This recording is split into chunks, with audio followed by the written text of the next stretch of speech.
દુકાનદારોની હડતાલ વચ્ચે હવે જાહેરાત થઈ છે। રાજ્ય સરકારે રેશન કાર્ડ ધારકો માટે જાહેરાત કરી કે આવતીકાલથી જરૂરિયાતની ચીજવસ્તુઓનું વિતરણ શરૂ થઈ જશે।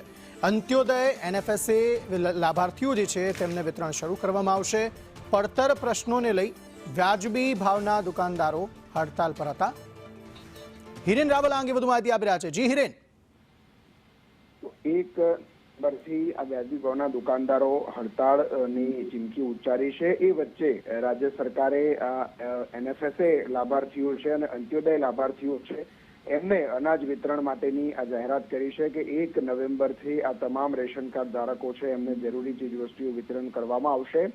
સાથે એસોસિએશનની જે માંગણી છે પડતર માંગણીઓ પૈકીની કે જે એમને કમિશન અત્યારે 20,000 રૂપિયા તફાવતના ઘટની રકમ રાજ્ય સરકાર આપે છે એ તફાવતની રકમ વધારી 29,000 રૂપિયા પ્રતિ માસ કરવાની જે માંગણી છે એ સંદર્ભે નીતિ વિષયક બાબત હોવાના કારણે એના ચર્ચા કરી અને ત્યાર પછી નિર્ણય કરવામાં આવશે। સાથે મંડળની જે અલગ અલગ માંગણીઓ છે એ માંગણીઓમાં 80% સભ્યોની બાયોમેટ્રિક વેરિફિકેશન કાર્યવાહી કરવા માટે જે છે એ સૂચના આપવામાં આવી છે।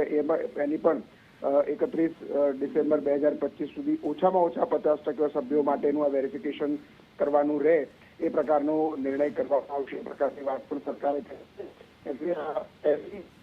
આ વ્યવસ્થા ખોરવા હેતુથી રાજ્ય સરકારે પણ એસોસિએશન સાથે ચર્ચા અને બેઠક કરી અને ત્યાર પછી જે બાકીનું અનાજ વિતરણ છે વિતરણ અંગેની અત્યારે જાહેરાત કરી છે। આભાર સમગ્ર માહિતી આપવા માટે।